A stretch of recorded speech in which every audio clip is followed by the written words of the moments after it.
ओम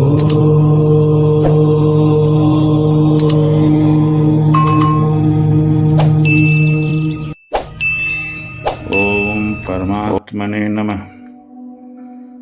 यह संसार चाहे स्थूल लोक हो या सूक्ष्म लोक हो, अपने आप में स्वयं विचित्र है।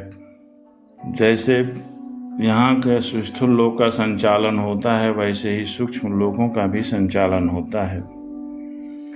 जिज्ञासा यह उठती है कि जो शास्त्रों में मनु पुत्र सप्तऋषि आदि अपने अपने मनवंतर में किसके द्वारा नियुक्त होकर कौन कौन सा काम किस प्रकार करते हैं, इनकी आवश्यकता ही क्या है, ये क्या है।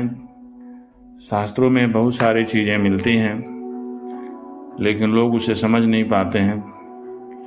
उसे बेकार की चीज़ें मानकर उसके तरफ ध्यान ही नहीं देते हैं या उसके अध्ययन ही नहीं करते हैं। हाँ, लेकिन जो चीज़ें समझ में नहीं आती हैं वह चीज़ पर जरूर वो लोग बहस करते हैं। मनु स्मृति या मनु संहिता, ये चीज़ें शास्त्रों में हैं, तो जो नियम बनाए गए हैं उसका तो लोग बहुत ही आलोचना करते हैं, मनुवादी हैं, ये हैं। लेकिन यह सूक्ष्म लोक की बातें हैं, स्थूल लोक से इसका कोई मतलब नहीं निकलता है। और जो जाति या वर्ण व्यवस्था लोगों को देखने को मिलती है, वह तो एक साधना की अवस्था होती है, जिसको हम लोग पुरुषों में किसी भी वर्ग में बांट देते हैं। मनु पुत्र सप्तऋषि और देवता सबको नियुक्त करने वाले स्वयं ईश्वर ही हैं। भगवान के जिन यज्ञ पुरुष आदि अवतार शरीरों का वर्णन होता है, उन्हीं की प्रेरणा से मनु आदि विश्व व्यवस्था का संचालन करते हैं। चतुर्युगों के अंत में समय के उलटफेर से जब श्रुतियां नष्ट प्राय हो जाती हैं, कोई चीज वास्तविकता को लेकर समझाई जाती हैं, लिखी जाती हैं, लेकिन समय के साथ और अनेकों लोक मान्यताओं का उसमें प्रवेश हो जाने से वह जो मुख्य अंश होता है वह लुप्त हो जाता है और अनेकों पाखंडवाद चल पड़ता है। तो जब ये श्रुतियां नष्ट हो जाती हैं, तब सप्त ऋषिगण अपनी तपस्या से पुनः उसका साक्षात्कार करते हैं। वास्तविक क्या होती है वे साधना से ही मालूम पड़ता है।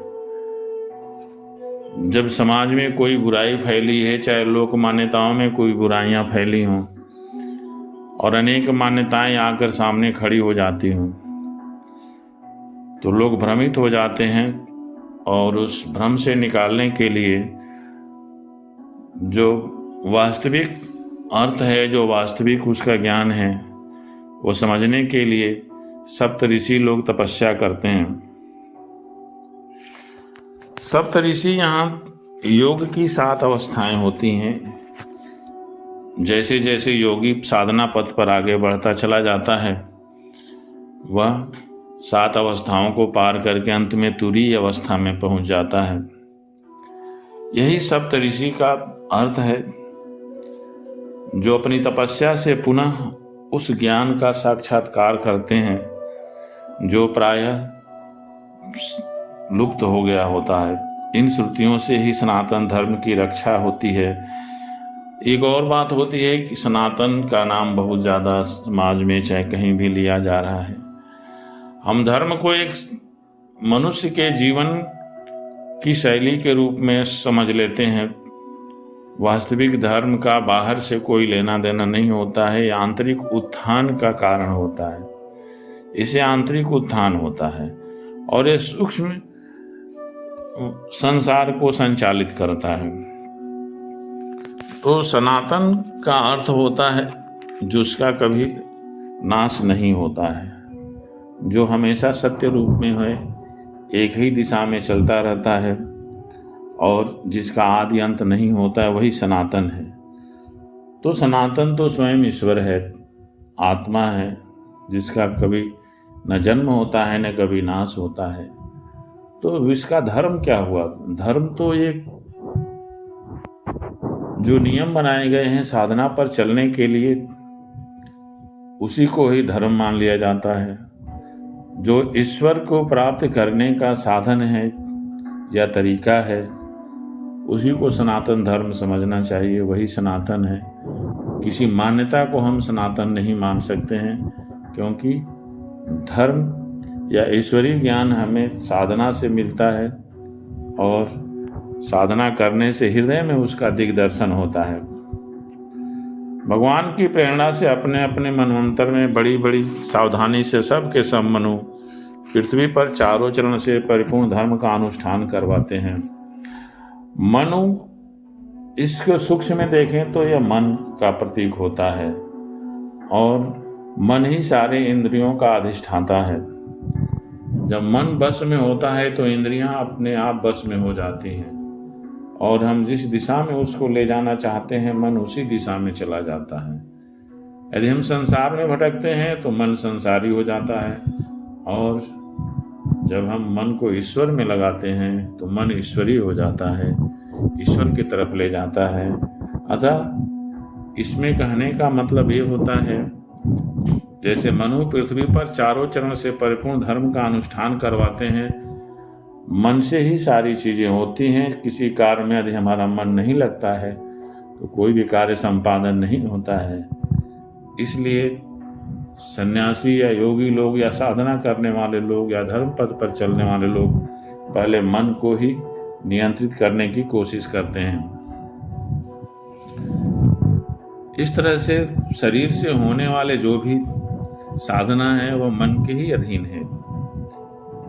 पंच महायज्ञ आदि कर्मों में जिन ऋषि, पितर, भूत और मनुष्य आदि का संबंध है, उसके साथ देवता उस मनवंतर में यज्ञ का भाग स्वीकार करते हैं।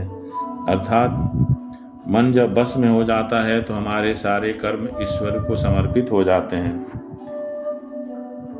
और संसार में यथेष्ट वर्षा करने का अधिकार भी उन्हीं को है। ईश्वर ही अन्य रूपों में, अन्य देवताओं के रूप में उपस्थित रहता है। हम ईश्वर की साधना करते हैं तो कृपा वर्षा, ये साधारण वर्षा की बात शास्त्रों में नहीं लिखी गई है। ये कृपा वर्षा का बताया गया है कि ये कृपा वर्षा उन्हीं मन के द्वारा नियंत्रित इंद्रियों के अधिष्ठात देवताओं का कार्य होता है। भगवान हर एक युग में सनक आदि सिद्धों का रूप धारण करके ज्ञान का, याज्ञवल्क्य आदि ऋषियों का रूप धारण करके कर्म का, और दत्तात्रेय आदि योगेश्वरों के रूप में योग का उपदेश करते हैं। मरीच आदि प्रजापतियों के रूप में शिष्य का विस्तार करते हैं। सम्राट के रूप में लुटेरों का वध करते हैं। शीत उष्ण आदि विभिन्न गुणों को धारण करके काल रूप से सबको संहार की ओर ले जाते हैं। नाम और रूप की माया से प्राणियों की बुद्धि विमूढ़ हो गई है, इसलिए वे अनेक प्रकार के दर्शन शास्त्रों के द्वारा महिमा तो भगवान की ही गाते हैं, परंतु उनके वास्तविक स्वरूप को नहीं जान पाते। लोग अन्य अन्य रूपों की साधना करते हैं और भ्रमवश या अज्ञानवश ये कहते हैं कि ईश्वर का यह रूप बहुत ही शक्तिशाली है और ईश्वर का और रूप बहुत शक्तिशाली है। किसी भी रूप में कहीं भी अपनी साधना को अंतःकरण में स्थिर कर दे, ये क्षमता नहीं होती है। हम इन देवताओं की पूजा भी करते हैं, तपस्या भी करते हैं, तो केवल सांसारिक सुखों के लिए तपस्या कर सकते हैं, और यह सत्य भी है, क्योंकि उनके अधिकार में मोक्ष देना या मुक्ति देना नहीं है। मुक्ति दे ही नहीं सकते, ये तो सिर्फ ईश्वर के हाथ में है, और ईश्वर ही सब साधना को नियंत्रित करता है और साधना को हमारे हृदय या अंतःस्थल में प्रतिस्थापित करता है। शेष तो इस संसार का बंधन ही बंधन है। भागवत में परीक्षित ने भगवान से पूछा, जब श्री हरि स्वयं ही सबके स्वामी हैं, फिर उन्होंने दीनहीन की भांति राजा बलि से 3 पग पृथ्वी क्यों मांगी था? जो कुछ वे चाहते थे और मिल जाने पर भी उन्होंने बलि को बांधा क्यों? मेरे हृदय में इस बात का बड़ा कौतूहल है कि स्वयं परिपूर्ण यज्ञेश्वर भगवान के द्वारा याचना और निरपराध का बंधन, ये दोनों ही कैसे संभव हुआ?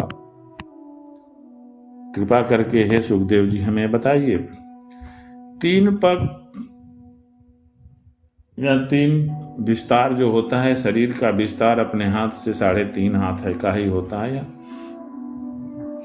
या करीब करीब 3 हाथ का ही होता है। ये पूरे जो शरीर है इसके विस्तार को कहा गया है। और राजा बलि तो उन आसुरी गुणों का प्रतीक होता है जो ईश्वर अभिमुख हो जाता है। जैसे मन के भटक जाने से वह बुरे कर्मों में लग जाता है, लेकिन सद्गुण होने से पुनः वह ईश्वरी साधना में लग जाता है। जब इंद्र ने बलि को पराजित करके उनकी संपत्ति छीन ली और बलि का नाश भी कर दिया, तब भृगुनंदन शुक्राचार्य ने उन्हें अपनी संजीवनी विद्या से जीवित कर दिया। इस पर शुक्राचार्य जी के शिष्य महात्मा बलि ने अपना सर्वस्व उनके चरणों पर चढ़ा दिया और तन मन से गुरु जी के साथ ही समस्त भृगुवंशी ब्राह्मणों की सेवा करने लगे। इससे प्रभावशाली भृगुवंशी उन पर बहुत प्रसन्न हुए और स्वर्ग विजय को प्राप्त करने के लिए उन्होंने विश्वजीत नामक यज्ञ कराया। यज्ञ की विधि से हविष्यों के द्वारा जब अग्निदेव की पूजा की गई, तब यज्ञ कुंड में से सोने की चद्दर से मढ़ा हुआ एक बड़ा सुंदर रथ निकला। यह रथ कहीं भी जाता था विश्व विजय करके ही लौटता था। इस प्रकार अनेकों शस्त्र और अस्त्र उस रथ में निकले। इंद्र के घोड़ों जैसे हरे रंग के घोड़े और सिंह के चिन्ह से युक्त रथ पर लगाने की ध्वजा निकली। संसार में या पृथ्वी पर हरे रंग का घोड़ा तो कहीं देखने में मिलता नहीं है। तो यह सूक्ष्म लोक हरा घोड़ों को संज्ञा दी गई है। तो यह सूक्ष्म में कोई भी रंग या कुछ भी हो उसमें अतिशयोक्ति नहीं होती है। यह विशेषता दिखाने के लिए कहा गया है। अब इसका विशेष विवेचन आगे किया जाएगा। उस रथ में सोने के पत्र से मढ़ा हुआ दिव्य धनुष और 2 अक्षय तरकस और दिव्य कवच भी प्रकट हुए। और बलि के दादा प्रहलाद जी ने उन्हें एक ऐसी माला दी जिसके फूल कभी कुमलाते न थे। और शुक्राचार्य जी ने एक शंख दिया। इस प्रकार ब्राह्मणों की कृपा से युद्ध की सामग्री प्राप्त करके और उनके द्वारा स्वस्ति वाचन हो जाने पर राजा बलि ने उन ब्राह्मणों की प्रदक्षिणा की और नमस्कार किया। और इसके बाद उन्होंने प्रहलाद जी से सब भाषण करके उनके चरणों में नमस्कार किया और भृगुवंशी ब्राह्मणों के द्वारा दिए हुए दिव्य रथ पर सवार हुए। जब महारथी राजा बलि ने कवच धारण कर धनुष तलवार तरकस आदि शस्त्र ग्रहण कर लिए और दादा की दी हुई सुंदर माला धारण कर ली, तब उनकी बड़ी शोभा हुई। राजा बलि बड़ी आसुरी सेना को लेकर उसका युद्ध के ढंग से संचालन किया तथा आकाश और अंतरिक्ष को कपाते हुए सकल ऐश्वर्यों से परिपूर्ण इंद्रपुरी अमरावती पर चढ़ाई कर दी। स्वर्ग की कामना सबको होती है जहां सुख ही सुख दिखाई देते हैं। प्रायः तो देखने में आता है कि स्थूल शरीर से कोई वहां जाता नहीं है, सूक्ष्म शरीर से ही वहां पहुंचा जा सकता है। तो ये राजा बलि कौन थे और ये देवता कौन थे? तो सूक्ष्म लोक में रहने वाले थे। जो शरीर की बुराइयां होती हैं, जो आसुरी गुणों का संचालन करता है, यहाँ पर वही बलि है। और जो दैवी गुणों का संचालन करता है इंद्र है। जब दैवी गुणों का संचालन होता है तो हर तरफ आनंद ही आनंद दिखलाई देता है। इस प्रकार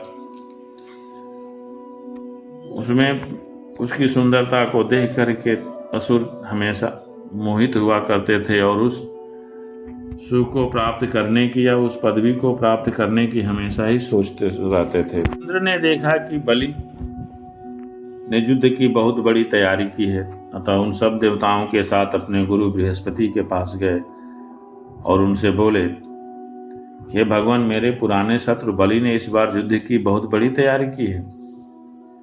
मुझे ऐसा जान पड़ता है कि हम लोग उसका सामना नहीं कर सकेंगे। उसके पास कोई अलौकिक शक्ति है, पता नहीं वो कहां से आई है। और मैं देख रहा हूं कि राजा बलि को किसी प्रकार से रोका ही नहीं जा सकता। वे प्रलय की आग के समान बढ़ रहे हैं और जान पड़ता है कि ये अमरावती को अपने अधिकार में कर लेंगे। इसके शरीर, मन और इंद्रियों में इतना बल और इतना तेज कहाँ से आ गया है? इतनी बड़ी तैयारी करके चढ़ाई की है। देवगुरु बृहस्पति जी ने कहा, इंद्र, मैं तुम्हारे शत्रु बलि की उन्नति का कारण जानता हूं। ब्रह्मवादी भृगुवंशियों ने अपने शिष्य बलि को महान तेज देकर शक्तियों का खजाना बना दिया है। सर्वशक्तिमान भगवान को छोड़कर तुम या तुम्हारे जैसा कोई भी बलि के सामने उसी प्रकार नहीं ठहर सकता जैसे काल के समान प्राणी। इसलिए तुम लोग स्वर्ग को छोड़कर कहीं छिप जाओ और उस समय की प्रतीक्षा करो जब तुम्हारे शत्रु का भाग्य चक्र पलटे। इस समय ब्राह्मणों के तेज से बलि की उत्तरोत्तर वृद्धि हो रही है। उसकी शक्ति बहुत बढ़ गई है। जब यह उन्हीं ब्राह्मणों का तिरस्कार करेगा तब अपने परिवार परिकर के साथ नष्ट हो जाएगा। बृहस्पति जी के देवताओं के समस्त स्वास्थ्य और परमार्थ के ज्ञाता थे। उन्होंने जब इस प्रकार देवताओं को सलाह दी तब वे शिक्षानुसार रूप धारण करके स्वर्ग छोड़कर चले गए। देवताओं के छिप जाने पर विरोचन नंदन बलि ने अमरावती पुरी पर अपना अधिकार कर लिया और फिर तीनों लोगों को जीत लिया। जब बलि विश्व विजयी हो गए तब शिष्य प्रेमी भृगुवंशियों ने अपने अनुगत शिष्यों से 100 अश्वमेध यज्ञ करवाए। उन यज्ञों के प्रभाव से बलि की कीर्ति कौमुदी तीनों लोकों से बाहर भी 10 दिशाओं में फैल गई और वे नक्षत्रों के राजा चंद्रमा के समान शोभायमान हुए। ब्राह्मणों देवताओं की कृपा से प्राप्त समृद्ध राजलक्ष्मी का बड़ी उदारता के साथ उपभोग करने लगे और अपने को कृत्य सा मानने लगे। जब देवता इस प्रकार भागकर छिप गए और दैत्यों ने स्वर्ग पर अधिकार कर लिया तब देव माता अदिति को बड़ा दुख हुआ। वे अनाथ सी हो गईं और एक बार बहुत दिनों के बाद जब परम प्रभावशाली कश्यप मुनि की समाधि टूटी तब वे अदिति के आश्रम पर आए। उन्होंने देखा कि न तो वहां सुख शांति है और न किसी प्रकार का उत्साह या सजावट ही। परीक्षित जब वे जाकर आसन पर बैठ गए और अदिति ने विधि पूर्वक उनका सत्कार किया तब वे अपनी पत्नी अदिति से, जिसके चेहरे पर बड़ी उदासी छाई हुई थी, बोले, कल्याणी, इस समय संसार में ब्राह्मणों पर कोई विपत्ति तो नहीं आई है। धर्म का पालन तो ठीक से होता है। काल के कराल गाल में पड़े हुए लोगों का कुछ अमंगल तो नहीं हो रहा है। गृहस्थ आश्रम में तो जो लोग योग नहीं कर सकते उन्हें भी योग का फल देने वाला है। इस गृहस्थ आश्रम में रहकर धर्म, अर्थ और काम के सेवन में किसी प्रकार का विघ्न तो नहीं हो रहा है। इस प्रकार उन्होंने अनेकों प्रश्न किए उनके दुख के कारण का। गृहस्थ पुरुष यदि इन दोनों की पूजा करता है तो उसे उन लोगों की प्राप्ति हो जाती है जो समस्त कामनाओं को पूर्ण करने वाले हैं। अदिति ने कहा, भगवान, ब्राह्मण, गौ, धर्म और आपकी यह दासी सब सकुशल हैं। यह गृहस्थ आश्रम ही अर्थ, धर्म और काम की साधना में परम सहायक है। आपके निरंतर स्मरण और कल्याण कामना से अग्नि, अतिथि, सेवक सभी लोग सुखी हैं। जब आप जैसे प्रजापति मुझे इस प्रकार धर्म पालन का उपदेश करते हैं तब भला मेरे मन की ऐसी कौन सी कामना है जो पूरी न हो जाए। समस्त प्रजा वह चाहे सत्वगुणी, रजोगुणी या तमोगुणी हो, आपकी ही संतान है। कुछ आपके संकल्प से उत्पन्न हुए हैं और कुछ शरीर से। चाहे असुर हो या असुर हो, आपका सब में समान भाव रहता है क्योंकि वे स्वयं आपके ही पुत्र हैं। इस प्रकार वे बोले कि हमारे पुत्र देवता असुरों के प्रभाव से उनका लक्ष्मीहीन हो गए हैं और श्रीहीन हो गए हैं, अतः उनके कष्ट के निवारण का कोई उपाय बताइए जिससे उनका खोया हुआ यश और सम्मान पुनः प्राप्त कर सकें। जय माता की।